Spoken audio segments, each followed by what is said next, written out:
Good morning, good afternoon to everyone. Welcome to the fourth module of the course, Unlocking the Potential of Biotechnology in Food Production. I'm Jimena Estrella from Obreal Global, and together with Professor Obadina Adewal, we are coordinating this course. We are very happy to have you in this fourth session, which is devoted to biotechnology for livestock and for fisheries.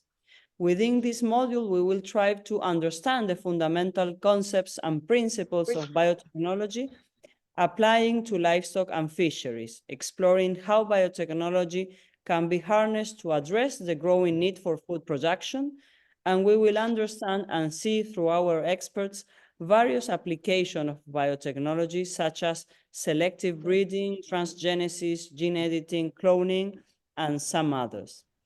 We will enjoy in this session two experts from Peru and from Nigeria. Today they are located in some other regions of the world, and we are very happy to have them. Firstly, Professor Dr. William Vivanco. He is zootechnist engineer, Master of Science in Agriculture, specialized in animal reproduction and genetics, Doctor of Philosophy in Animal Science, specialized in animal reproduction and genetics. He has a strong background both in the academic scientific area and also in the private sector, developing some very interesting technologies that are now worldwide use. So thank you, Professor William Vivanco, for being here today with us. I know you are far away with some difference on the hour, so especially thank you for that. And then we will complement this session with Professor Ayoka Adebambo. She is the first female professor of animal breeding, genetics, and biotechnology in Nigeria. She successfully developed improved indigenous pig breeds for Nigeria within her first 16 years of employment at the Obafemi Awolowo University Institute of Agricultural Research and Training. Thank you, Professor, for being today with us. And thank you all the attendants that are joining us from many different parts of the world. We will have a session of questions after these two presentations. So now it's the time for Professor Vivanco, your time to share with us your knowledge and your experience. Thank you, Dr. Estrella, and all the organizers for the invitation. I'm honored to be with you all today. We will cover the objective 4 of the module that, as Dr. Estrella mentioned, is going to be directed towards understanding the technologies and see what are the probabilities of development in our different parts of the world. So we have to understand the technologies, we have to and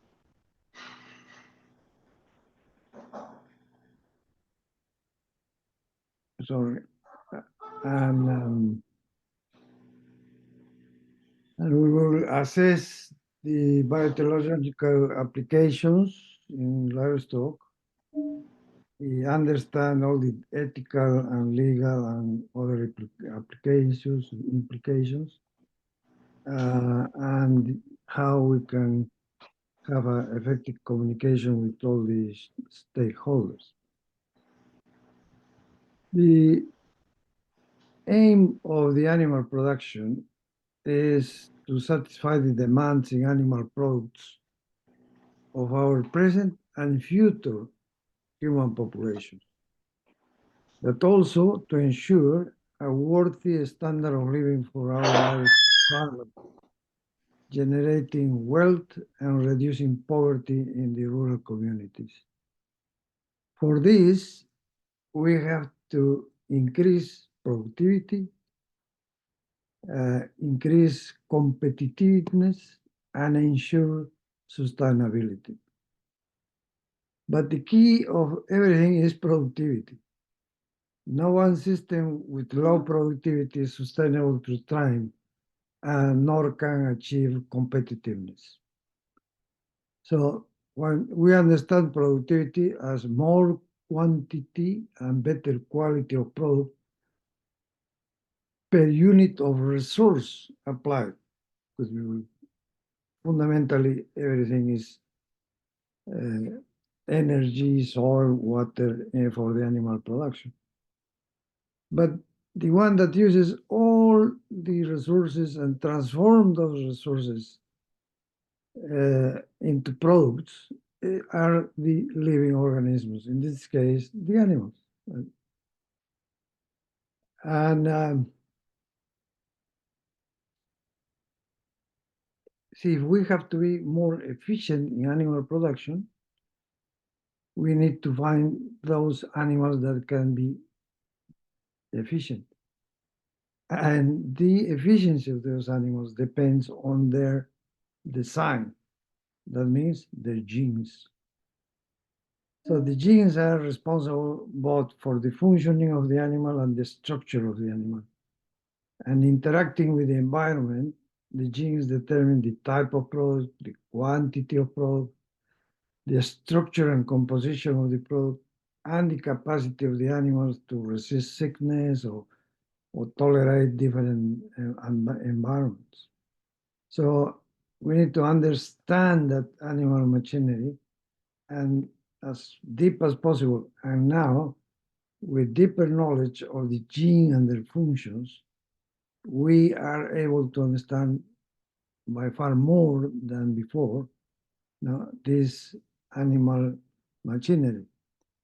And this has created a new era that is the era of the biotechnological applications in animal improvement.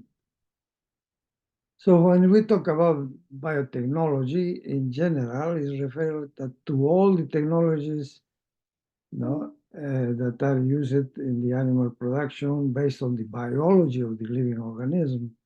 But when we talk about modern biotechnology, we're talking more specifically in technologies that are based on molecular biology that have created all this knowledge from the discovery of the genetic code and is considered now the tool of the 21st century to achieve animal improvement. So the genetic improvement in animals has started millennia ago. So from the time of domestication of animals 8,000 years ago and the subsequent selective breeding, we have been doing improvements in the genetic composition of the animals and hence in the productivity of the animals. So selective breeding is nothing that the preferential use of as parents of the next generation to the individuals that have the highest probabilities to have the desired genes for the production that we are planning to produce. So we have to find those animals in the population who are the ones that have those genes and then multiply those animals, spreading their genes in the population. This is the traditional way we have been doing animal genetic improvement through the years.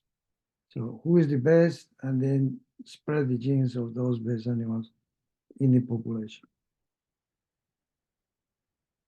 And the grade in which we can accelerate the process of genetic improvement, or the rate in which we will do the genetic improvement, depends of different factors. One is how above from the population mean is the performance of our selected animals. How accurate is the estimation that those animals have the good genes? So the similitude between the estimated value and the true value. How early we can use the animals as breeding animals, and how variable is the population. So if there is no variability, there is no selection. So this has been the genetic progress determination throughout all the selective breeding throughout the years. And if we can put it in an equation, the rate of genetic gain is directly proportional of the intensity of selection, accuracy of selection, the genetic variability, and inversely proportional to the generation interval. Now, all these factors determine how far we can go in genetic progress. But now, with the modern biotechnology, this equation is getting dramatically changed or improved.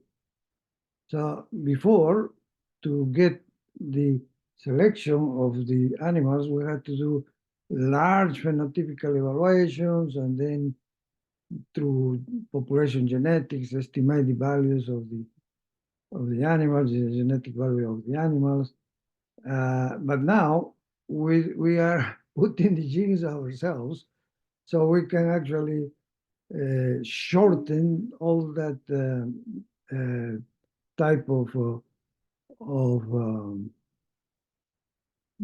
necessity of large genetic or phenotypical evaluation. We can also put directly genes, the good genes that we want to use. So this is obviously in process, and each of these factors is altered or affected by the type of reproduction we use and the type of genetic tool we are using.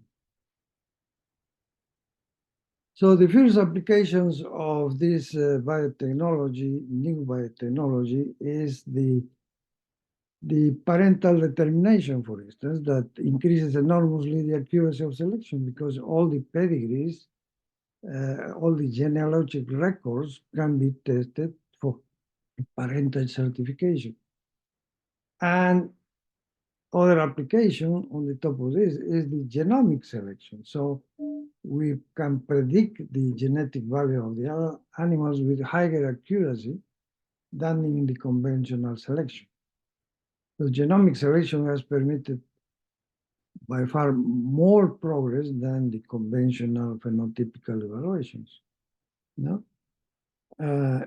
Genomic selection is basically a form of marker-assisted selection. So we try to correlate some regions of the genome with the performance of the animals in the population. Of course, for this, we have to have a reference population in which the genetic evaluation is done, analyzing the regions that could be used as markers, etc., and related with the phenotype. So this has been done for dairy cattle and beef cattle in the developed countries, and we are using in many countries those in the markers with relative success, but those markers are done in different referential populations. But are already studies showing that there is a good correlation between the genomic selection and the production all over the world. We are interested in Peru in developing the genomic selection in camelots and in alpacas.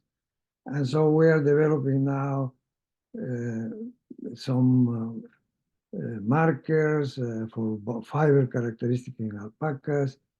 We are in the process of generating the population reference and the measurements of phenotypical measurements and the correlating with the DNA. So there are several studies already from Silvestre in molecular genetics in alpacas, and then evaluation of SNPs, genotyping in alpacas, chromosomal localization of candidate genes for fiber growth, etc. So eventually we will have these markers also for the South American camelets. But in addition of increasing the accuracy of the selection process, now the modern biotechnology is used to cause direct changes in the genetic composition of the animal, so to do genetic modifications. And with the aim of adapt the animals to climate changes, confer characteristics necessary for the successful animal production in different environments, solve physiological limitations, do gene therapies, confer resistance to and even immunity to different sickness, produce a special proteins in animals, using the animals as bioreactors, and lately using animals to produce organs for humans. So all these applications are done with the processes in which we can increase the gene copies or delete gene copies or transfer genes, if it's from one species to another with transgenesis or in the same species with cisgenesis.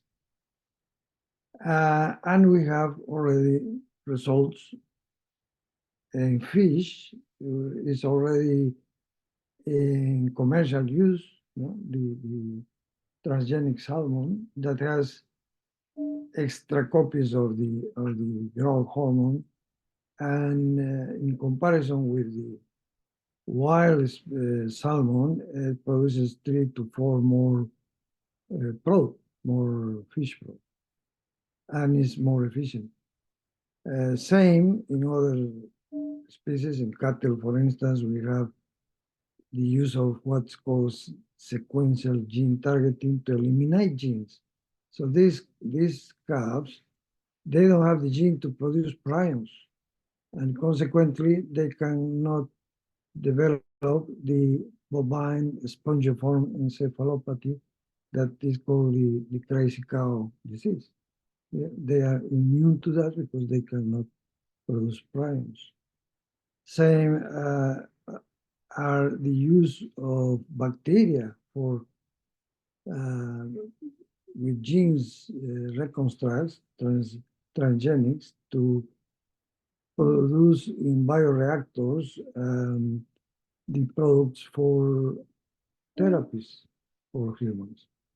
And not only bacteria, but also we can use large animals like cows. In the other, they produce human myelin basic protein. And many examples are of the creation of these new animals. For instance, this is the treatment for multiple sclerosis. In New Zealand, there are transgenic cows now producing this um, human myelin basic protein. Similar is the production of new proteins in the milk of the cows that are similar to the human milk. So we have the example of Rosita in Argentina that produce proteins of human milk in the cattle milk. We have the goats of the project in Mexico, Canada, that has been producing spider silk protein in the milk of the goats, and this protein has been extracted and produced fibers that are very strong and as strong as Kevlar, and is used in ballistic protection, etc. And this was a very successful contract of the industry with the US government. In New Zealand was developed a group of cows, transgenic cows, that produce more casein, 3 times more casein than the normal cows. Yeah? So they can produce 3 times more cheese from the milk. And so you see the composition of the whole milk is more dense, as well as the skim milk, so removing the fat. In Iberoamerica, we have also some groups that have been working in transgenic animals. I have mentioned already the case of Argentina with Rosita, but also in Brazil, Uniform has produced these goats that producing the milk factors for the treatment of gaucher disease, that is an inherited metabolic disorder in humans. And in Uruguay, they have done, just to show as proof of concept, they have done some fluorescent sheep. But all the genetic modifications have been developing with transgenetics or methods of less efficiency, because they were the expression was random. So we had to be, there was a huge factor of azar, in which the organ in which they were expressed, the amount of the product that will be expressed, etc., was very variable. But now, with the new technology, that is the gene editing with CRISPR and Cas9, we have a molecular tool that can edit, repair, correct the genome. And this capacity of cutting any molecule of DNA in a precise and controlled form is enormous, has increased enormously the capabilities of genetic modification. So the capability of cutting the DNA is what allows us to modify sequences, eliminating or even inserting new DNA. Yeah? And is the new technology that offers a precise and more predictable technology. It can even allow us to produce new genes, no? And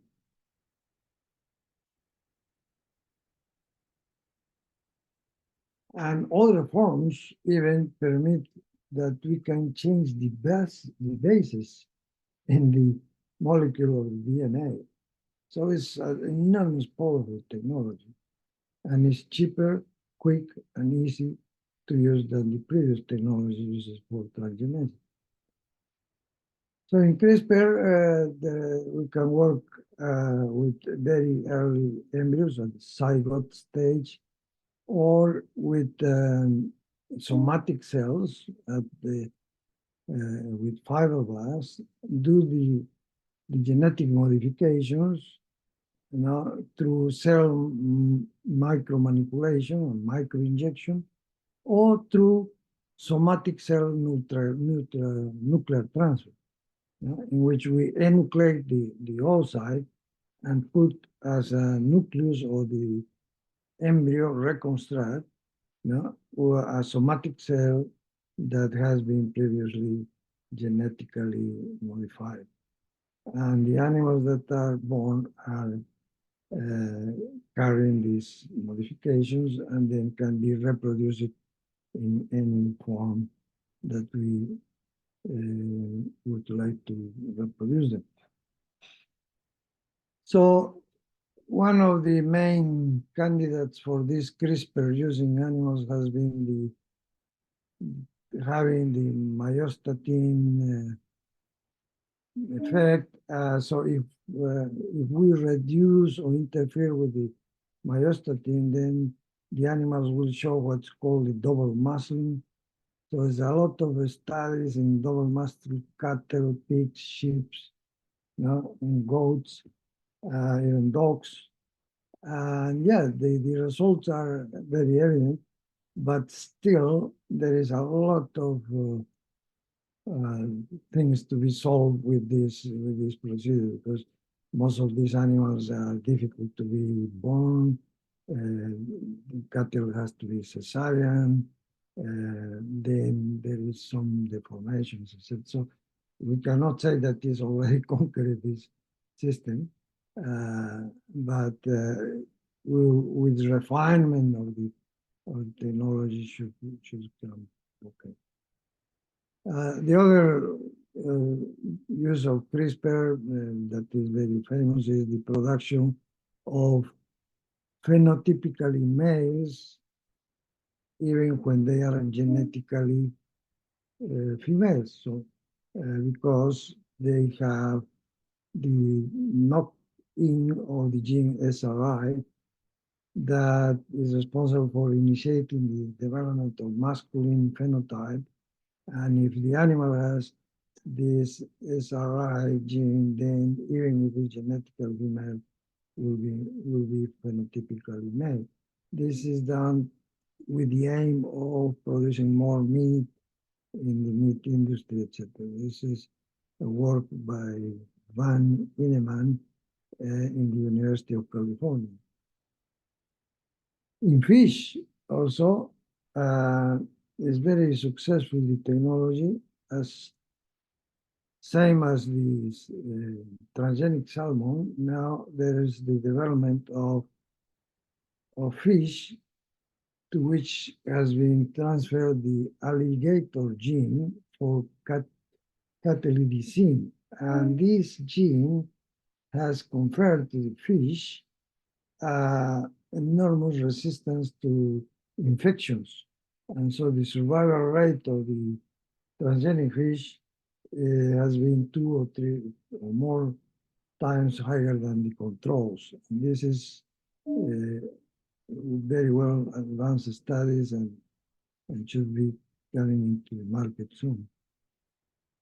I mentioned it, the other application of the CRISPR, the transgenetics and CRISPR, is the gene therapy. And so if we have cells with non-functioning genes, we can microinject the functioning gene and obtain cells that are functioning normally. And the other use that is, I hope we can be successful in this very soon, and all the results are indicating that yes, it's very likely that it's going to be successful technically and economically, is the produce of organs in animals to be transferred into humans. So these are somatic cells of the pig that have been genetically modified and then are used in the nuclear transfer process and generating embryos that carry this in the nucleus, these somatic cells as a nucleus. We develop in embryos and then in pigs that are carrying this genetic modification, and their organs should be more accepted by the immune system of the humans, because the genetic modification that has been made is for that purpose and can be used in tissues, organs, or cells. Well, but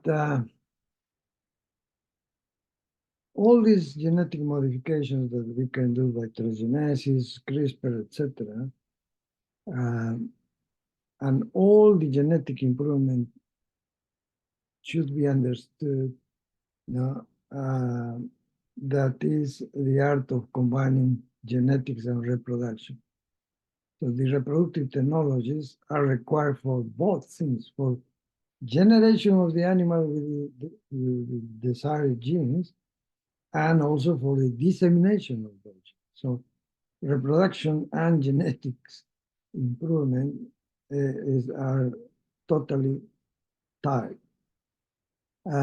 We have developing animals a long list of reproductive technologies, but for the purpose of genetic manipulations, the most important advance has been the ovum pickup and in vitro production of embryos. From this platform, then we can do embryo micromanipulation, we can do enucleation, cloning, etc. But we have to have a very, very good in vitro system. And so it's very important to build capacities in advanced reproductive technologies if we will use genetic biotechnologies in livestock improvement. So in Peru, we have been installing laboratories of advancing reproductive technologies with embryo micromanipulation, in vitro production of embryos, both at governmental institutions like INEA and also in private organizations that we have been consulting with. And in Lactia, for instance, this is an example, a donor cow with 18 calves produced in 60 days. So ovum pickup, fertilization, transfer to surrogate, and we have this efficiency of reproduction. So we can reproduce a donor with a genetic modification very quickly. Peru has been the second country in the use of in vitro production of embryos in cattle in years past, but now has been going a little bit slow. Now, that's in cattle, but we need, as I mentioned it, we are trying to get the genetic improvement in the South American camels. So we have developed all the artificial insemination technology from semen collection, processing, preservation, insemination transcervically, insemination intrauterine, and obtained kits, crias. We have developed all the superovulation, embryo flushing, embryo transfer by transcervical, and also by surgical directly into uterus, and getting crias. And we have also developed the in vitro production of embryos in alpacas. So now we have the basis. We have to optimize this in vitro production in alpacas because still we haven't got crias running in the ground from in vitro embryos, and that's a very important thing that we have to achieve before we can use the technology for developing nuclear embryo transfer, etc. Somatic cell embryo transfer cloning is the most used biotechnology for generation and multiplication of genetically engineered animals. So we have the somatic cells with gene reconstructs, modified somatic cells. We enucleate the oocyte, put the somatic cell as a nucleus in that enucleated oocyte, and then develop the embryo and transfer and obtain the clone. So we have been doing this in cows. In fish, the technology more used is the microinjection into fertilized eggs or the modified genes, and also germ cell transplantation. These are clone animals in Peru that we have developed with this somatic cell nuclear transfer program. It's a high producing cow, no? Is the cow and the clone, and we want to achieve this also in South America.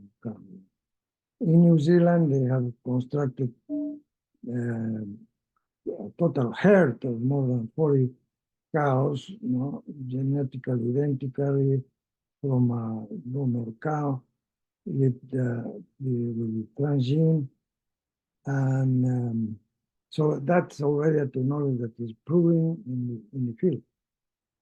The last frontier in this embryological manipulations with modified edited genes is what Bjorn Ovak and the colleagues here in New Zealand are using to create what they call absolute transmitters. So they have one set of cells, somatic cells, edited in such a way that the gene to produce the epithelia germinal of the testicle is not there, and the other embryo from other male has the genes complete. So when they mix the blastomeres of these two different embryos and produce a chimeric embryo, this individual will produce sperm only or from the red embryo.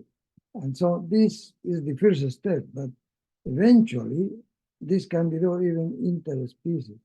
And that's the aim that we have, that maybe a ram that produces 20 times more sperm than a vicuña can be used to produce vicuña sperm, or alpaca sperm with this technology of chimeric individuals. Well, all these advances, they have a lot of ethical issues, when we work with animals, all the scientists that work with animals, they have the recommendation of reduce the animal numbers, use very refined technologies so they can minimize pain and distress in the animals. And if you can replace the animals for other methodology, then it's better. So that all the aim is reduce pain and distress. So that's the aim of all these committees, of ethics committees.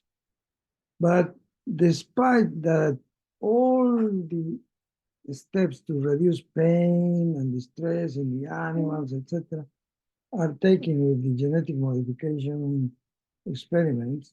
There is a lot of concerns, all the animals, all the public about the animals, about the product that they produce, the animals, that go beyond the concerns in animal welfare, and they are based on political influences or ideologies, economic groups, etc. So all are forces that try to stop the development of this neuroscience. So a study from McNaughton says that this controversy will go forever because the ways in which the people try to get involved with all these issues is that they give voice to the tensions between what is the ethical and what is the unethical part of each of the technology. So we have to work with the science in hand. So the only way to get ahead is to have this scientific backup and have very defined policies and regulations. So we have to implement policies that are science-based and risk proportionate, because some regulations in some countries are just very difficult because they overexpress the risk and the risk that doesn't exist in some cases. The policies have to be adaptative. So every time that the technology progress, then new law. But if we have a more adaptive regulation, we can actually go ahead. We need international cooperation to harmonize all these regulatory standards. We principally allocate sufficient funding, and that's a vicious circle also, because of the opposition of the population on the research in GMOs, the government don't put enough funding for this research. So comes the corporations and the big enterprises to fund these things, and then there's another cause of concern for the population that the transnationals will take over, etc. So it's important to educate the people, and especially educate the producer and the public. And with this, we can get that these technologies go ahead more smoothly. And I think that's all I have to say. And many thanks for your kind attention. Thank you. Thank you so much, Professor Vivanco. It was very interesting learning from you and all your experience. I have, and all the attendants have a lot of questions. That's very good for a panelist. We will do that afterwards, after Professor Fumbi Adebambo gives her perspective on the subject, her experience from Nigeria. Thank you again, Professor Vivanco, and welcome, Professor Fumbi Adebambo. Can you hear us?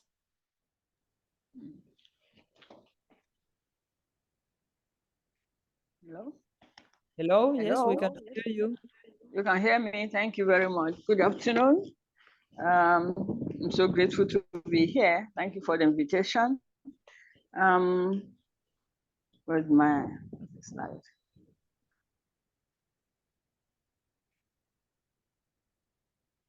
You can share if you want your screen.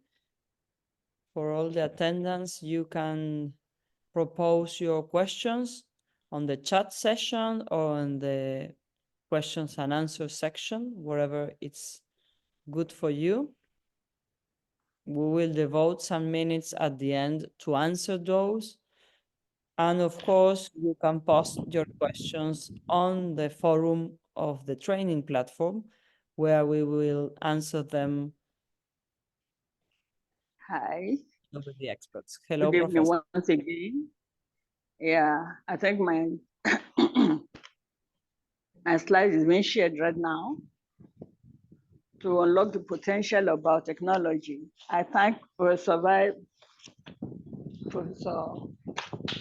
Vivanco, I think, for the last presentation. He has almost covered everything that I needed to say. It's only that he might have gone through so much in-depth knowledge into the program, but in Nigeria, we are, like he said in the last slide, that we needed funding and international cooperation to be able to go ahead. To start with, I said in the Neolithic times, farmers are used to selecting the best of their animals for breeding purpose, for replacement purpose. So they usually don't select the runs and so on. Everybody looks out for the best to be able to produce the best. And then, okay. I said selective breeding in crops and livestock enhances distinctive productivity for commercialization. And as it started in 1971, both in San Francisco, University of California, and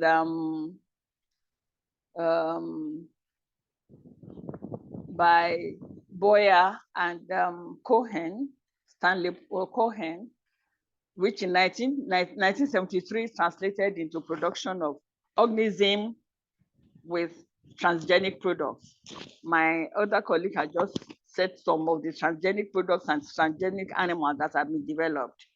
And by 1980, I think the American Supreme Court approved patenting of genetically modified microorganisms, because we know there are ethical issues surrounding modification of animals and crops and so on and so forth. But by 1980, American government decided to patent some of this. What are really the benefits of biotech in animal production? For example, as far back as 1991. To interrupt you, if you have a presentation, you can share it. Otherwise, it's not necessary. But if you have it, and if you want to share it, please do it, if you want. So as far back as 1991, when we had the cloning techniques, and then the American society was able to use those cloning in vaccine production to reduce spending on animal health. Because like hog cholera takes a lot of funding in the animal production. And then I said, when we are trying to unlock and see what we can really do, especially in this part of the world,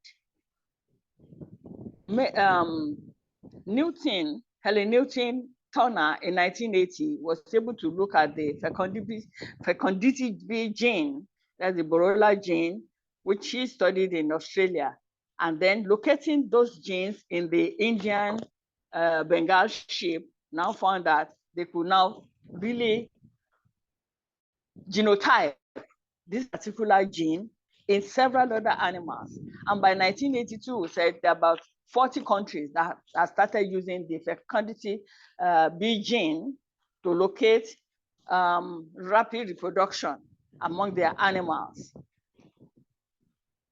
And then with the use of direct DNA assays, by 2002, the direct DNA assays has been projected into introducing genes from one research block into another. I think in 1986, we learned about the Dolly the sheep in Great Britain, where human mammalian genome was introduced. Are you not hearing? No permission. Go on. I think you need to just share it. It's not going. It's not sharing. It's not sharing. Yeah, not sharing. Let me go to Zoom again.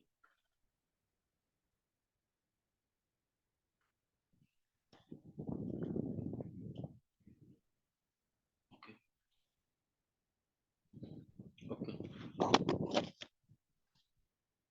I think you're sharing now.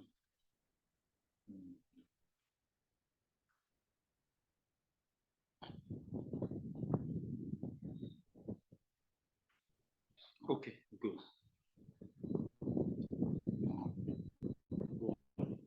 Okay, thank you so much. We heard about Dolly the sheep, with the transgenic sheep that has introduction of the human mammalian gene into the ovary. And for that, he was able to produce, after hundreds of embryos, one of them was able to produce human milk, which was being used at that time to treat human diseases because of the factors that are found in the human mammary gland. With the use of direct DNA assay, we know that we can have extensive artificial insemination and embryo transfer techniques for dairy breeding, for sheep and goats, and probably for other breeds of livestock. And I said, what are the really genetic parameters that we can use? After talking about the DNA and the structures and so on, we said we have systems in biotechnology that we can use to manipulate our animal breeds. For example, we can select for single nucleotide polymorphism, simple sequence repeats, a short tandem repeats. We can look for genetic distance to other breeds so that they can interbreed. We can crossbreed them. And then we use marker genes like microsatellite markers, and we can type for the quantitative trait locus, and then the use of proteomes and transcriptomes in our animal breed development. Using the conventional animal breed, we know it takes a longer time. And then we have to wait for generation interval. Like my colleague just said, we need to look at the generation interval to be able to get the genetic progress. So if we are able to select early and then we reduce the generation interval, then definitely genetic progress will be maximized among our population. And what are the biotech tools that are available? I said, for example, for the nutritionists, they have the nutrigenomics for efficient feed utilization and livestock. We have production of probiotics for improved feed consumption in our livestock. We have selection for immune genes for adaptability. For example, when we bring animals from other climes, like from temperate regions to African tropical regions, we know we lose so many animals. So if you can have selection for adaptability in our zone, and then we have the use of gene editing, like my other colleague said, we have the sense, which is somatic sense nuclear transfer. We have talents, it's not somatic, talents that, and then the CRISPR-Cas gene that can inactivate or repair undesirable genes. In nutrigenomics, we have key elements in the nutrition of animals that can be maximized to benefit the health and produce the normal physiological processes. Using the DNA microarray technique, we can transcribe and compare expression of several genes, both in normal and dead cells, before and after exposing them to diverse nutritional components. And these have been used to study even immune system and predisposition of animals to disease. Nutrigenomics has also been used as novel biomarkers in predicting prognosis in man and animals. They have been used to select nutrients that can be fine-tuned with the genes. And while functional genomics have been used to measure the rate of expression of all a particular set of genes, which are most potent in the DNA array technology. Apart from nutrigenomics, we talk about the transcriptomics, which is a measure of the mRNA measure in the animals. The DNA chip technology, known as DNA array technology, is presently the most potent methodology in transcriptomics. And then we have the proteomics, which defines the structure of proteins in level of expression of protein production in the body, protein functional activities, and then protein expression by different animal groups. In the use of proteomics, like I said, in proteomics application in animal and feed sciences, the procedure covers several techniques from Western blotting to immune histochemical staining, enzyme linked immunosorbent assay, and mass spectroscopy. So going through, we can now have genomic selection in livestock breeding, like I said. With the genetic selection, we can use the QTL, the SNP, the SSRS, and then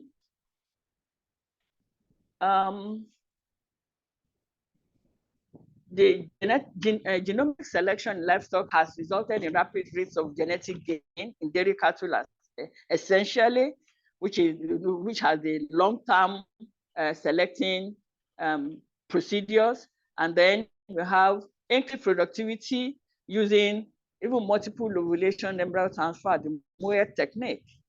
The editing techniques, like my previous speaker just said, we have several techniques like the use of embryo stem cell, the CRISPR-Cas technology, which is very recent now, because both the TALEN and the SENS, somatic cell nuclear transfer, and the transcriptor effector gene, are found to be more expensive than CRISPR.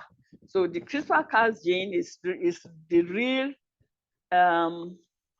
process now being employed, because we can easily cut genes and put it into other genome at the same time, and then rejoin using either the non-homologous end joining or the homology directed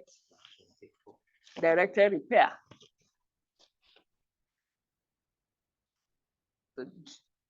So my other colleague has talked a lot about the CRISPR technology, but I want to say that in Nigeria, what we are trying to do, because most of things are so expensive, but we try to use some of these techniques in selecting for animal breeds.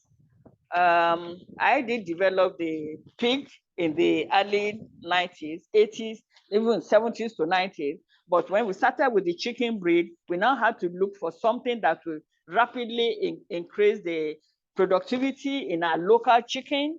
And then not only that, and specialize them for dual purpose breeding, for egg line, and for the broiler line. So we have tried to use some of these markers, the use of genomic markers, that's the IGF gene, that insulin-like growth factor genes, in our selection for dual purpose chicken breeds, because we tried them on our local chicken, which have been improved, and then the imported Sasso breed from France and Corolla from India. And then we found 3 alleles are very common in those breeds, which can be used to select for early maturity in our breeds, and then for egg size, because the local chicken are very low producers, and not only that, they produce small eggs, and then they produce mainly white eggs. So we have been able to successfully use the IGF gene to reduce the age at first lay and the weight of the egg, of the chicken and the egg, weight of the chicken at first lay, and they increase the weight of the egg from 30 grams to about 49, 50 grams. And then we have successfully used the SNP analysis in a meat type chicken, and where we have 2 type 2 SNP markers, the glycine amino, the GATIM, glycine aminotransferase mitochondrial gene, and the proliferator active receptor gene, which are associated with the body weight. And with this, we are able to locate the location of these genes on chromosomes 1, 3, 6, 7, 10, 14, and 16. And then we saw the the nucleotide change in all these chromosomes from G to A to C, and so on and so forth. That's what we have been able to do in Nigeria. And then that's the SNP analysis of the chromosome that we did. Then for aquaculture in Nigeria, we tried some aquaculture development using the modifying the feed and nutrition, developing foodstuff varieties, developing new artificial diets, using microencapsulation, and improved culture of single cell feeds. And then we have been able to use the mammalian gonadotropic hormones extensively increasing spawning, especially in carps and catfishes. We have been able to use hormonal manipulation of sex to remove unwanted reproduction in prolific breeders such as in tilapia. And we have been administering mammalian growth hormone through feed or injection to enhance the growth and manipulation of monosex population to improve nutritive value of these fishes. At the same time, we are trying to cryopreserve. We can preserve the zygote and embryo for commercial purposes, and then we can have, like I said, with monoculture, we have succeeded in using gynogenesis, androgenesis, and polyploidy to enhance growth and survival of fishes, increase quality of flesh of the fish, and increase viability for production of hybrids. Finally, we have used the gene transfer technology to produce bigger fish at early age, especially in carp and tilapia. The efficient use of feed through manipulation of chemical pathway by one of our students, and the behavioral modification through maturation, reproduction, sex control, and by regulation of endocrine functions. In conclusion, I want to say that biotechnology has helped a lot in reducing the length of time taken to translate fundamental discoveries into effective utilization. This carried out by controlling and monitoring of genes, which are altered in an organized fashion for a national and industrial value. And then with the mentioned techniques, we have been able to showcase that human ingenuity is without borders. While it's being done in other countries, we are trying it also in Nigeria, and I know it's spreading to Africa as well, and so many other developing countries, which are in these innovations are putting footprint on global marketplace. Like my former speaker said, we need funding support for efficient utilization of applicable biotechnologies in food production in this part of Africa. Thank you so much. Thank you for listening. Okay. Thank you so much, Professor. Thank you so much. It was a pleasure to learn from you and know the developments and challenges from Nigeria. We have also there Professor Vivanco on screen, and due to the lack of time, I would like to make just one short question for each of you. For Professor Fumbi Adebambo, maybe if you can tell us about, or both of you can answer if you want, if there is some analysis of risk for human beings by eating, drinking, or including in their diets these animals that have been modified through some or more or different techniques that you have mentioned. Do we have some long-term studies on the risks? Can you mention some of those? In this part of the world, in our developing nations, people we are just campaigning for people to accept GMO, either in crops or livestock, because presently our countries, we are not yet thoroughly exposed like in other climes to genetically modified organisms. But we are trying with the National Biotech Development Agency is trying to campaign to help people to accept, because we found that most of our farmers, especially with crops, Nigeria has registered over 1,000 crops, but most of our farmers are not taking into it because of the expensive nature of the maintenance of the crop. There's high yield though, but the expensive nature of producing these crops is putting our farmers back. And then when we are talking about livestock, we have just started using all these biomarkers to select, but there's no problem with our animal breeds. With the chicken we have worked with, and with the fishes we have worked with, because we have worked with tilapia and with clarias, but nobody has ever complained about it. Maybe our behavioral lecturers, we have to look into that.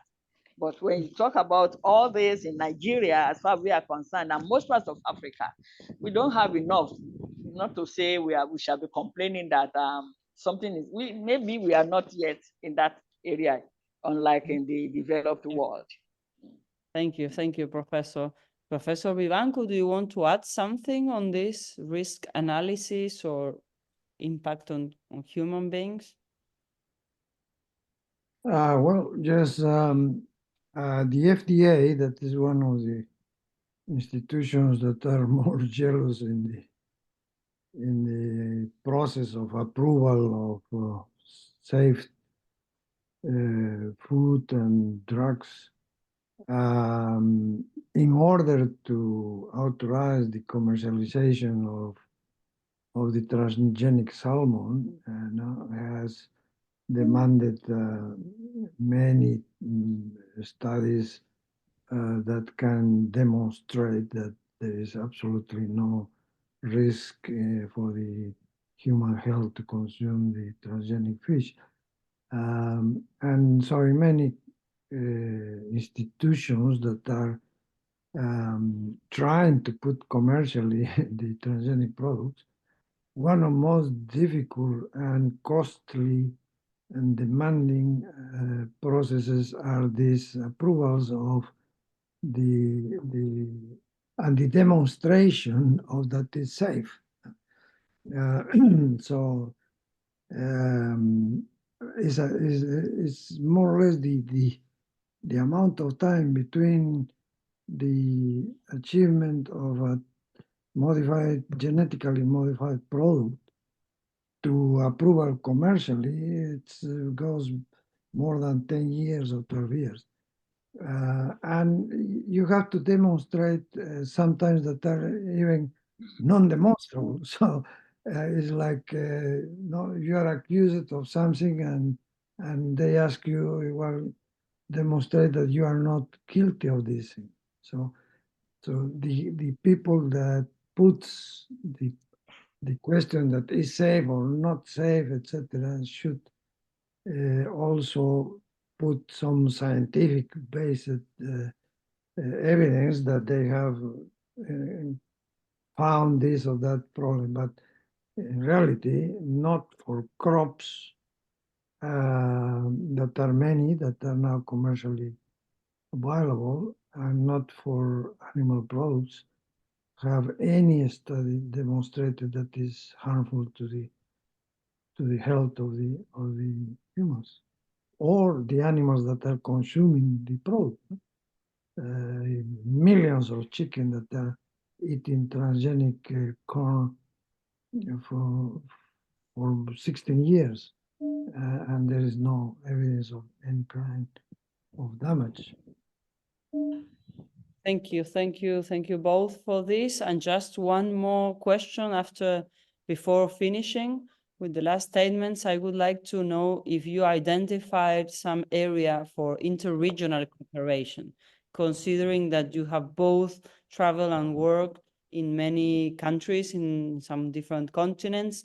Do you identify some area that we should, as organization and all the attendants, push for a better collaboration? What do you think about this subject? Professor Fumbi, if you want to mention something on this? Yes, for example, I've worked on pigs, I've worked on chicken. We try to develop, especially in this part of in our country. But I'm still taken aback that we have neglected ruminants in breeding work. And biotech application can fast track the selection process, especially in the dairy development. I think we need to emphasize more because we have these dairy breeds that are not really productive as they should be in this part of Africa, except in South Africa anyway. But if we can use biotech system, which can shorten the generation interval, because we can select for dairy breed using microsatellites at 6 weeks of age for milk production at 3 years, instead of waiting for the animal to first of all produce milk, measure the milk before we now do the selection.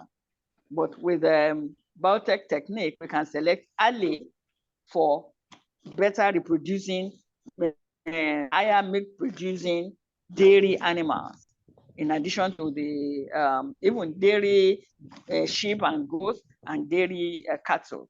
I think I want to look into that area.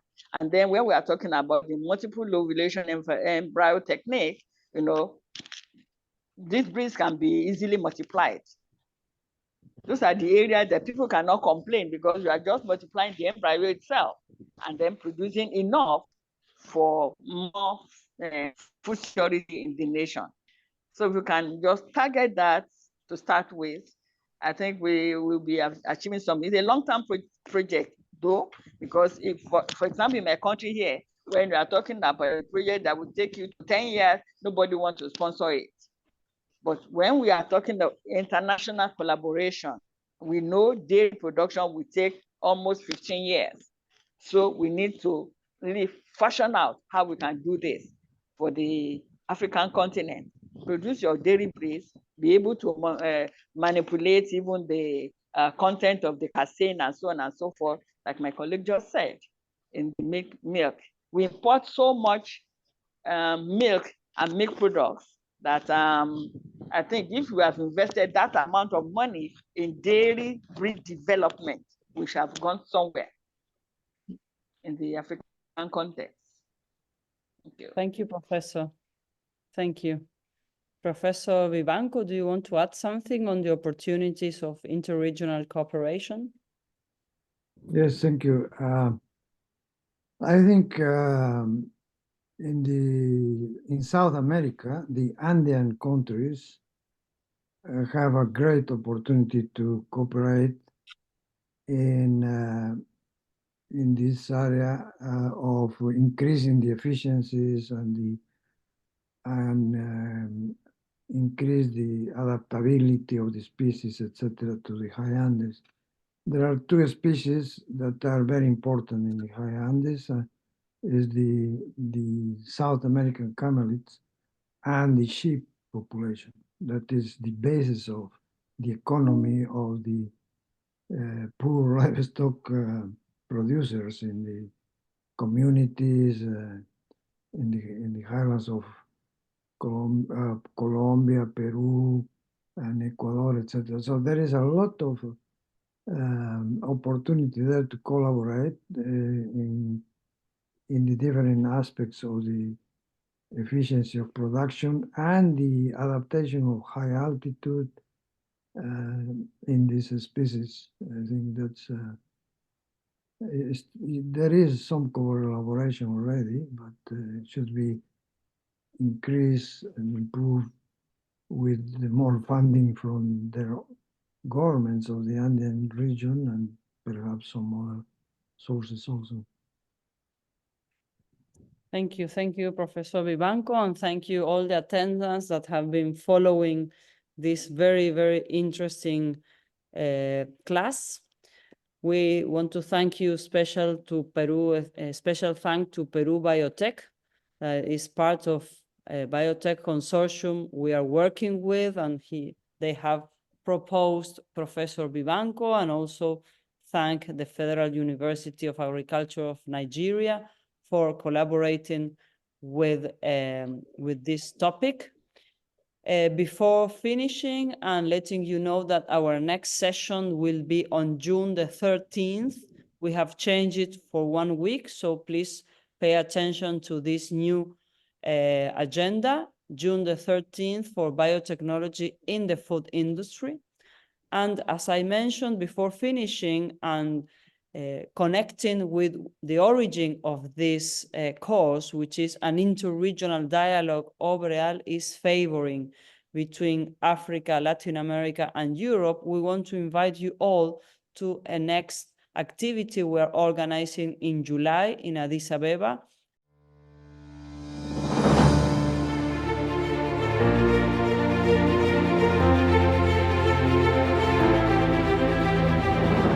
The second interregional dialogue on education and development in Africa, Latin America, and the Caribbean will be held in Addis Ababa, Ethiopia in July this year in the headquarters of the African Union Commission. This is an event that is co-organized by OBREAL, the African Union Commission, the government of the Federative Republic of Brazil through its Ministry of Education and CAPES, with the support of the African Association of Universities and the Latin American, the Caribbean higher education space. This event will consist of 3 days of work. The first day will be devoted to political dialogue between political authorities and national authorities and regional and continental organizations. And the second and third day will be devoted to the academic and scientific dialogue on priorities and thematic areas that are strategic for the development of both regions, such as digitalization, data, recognition, higher education as a vehicle for development and for regional and continental integration. This all started at the Transforming Education Pre-Summit that was held in Paris in 2022. That is when the former head of Education Division of the African Union Commission and the former Ministry of Education of Argentina, who was exercising the presidency of CELAC, gathered for the first time and discussed the possibility of having an interregional dialogue on higher education and development within both regions. That led us to the first event in Barcelona in November 2022 with the support of Obreal as a strategic partner for CELAC and for the African Union Commission on higher education. That led also after that to the first interregional dialogue that was held in Argentina in March 2023, and to another event that was held in Namibia, where many rectors and many authorities from Latin American and the Caribbean associations of universities gathered with their African counterparts to keep following up and deepening this dialogue. This is absolutely key for Obreal. This interregional dialogue materializes our unique perspective regarding interregional cooperation in the higher education sector. Our vision that there are many Souths and many Norths that are diverse, but that share common problems and common challenges that require shared solutions. It also constitutes a platform to pass an essential message that empowered universities and higher education institutions are key agents of development and are crucial and essential for the interregional, regional, and continental integration processes.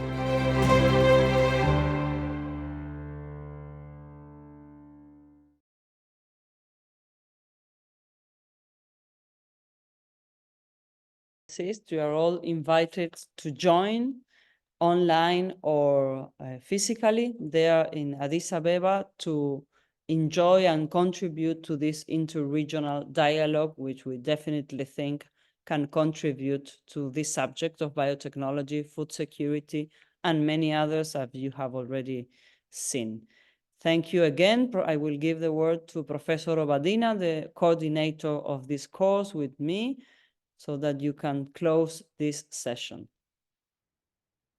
Yeah, thank you, Chimena. I also want to thank our professors that have taken us through the course for today. We really appreciate you. We've learned a lot, but I also want to say that there is need for us to look at the possibility of inter-regional collaboration between Africa and Latin America, especially in the area of unlocking the biotechnology tools in dairy industries.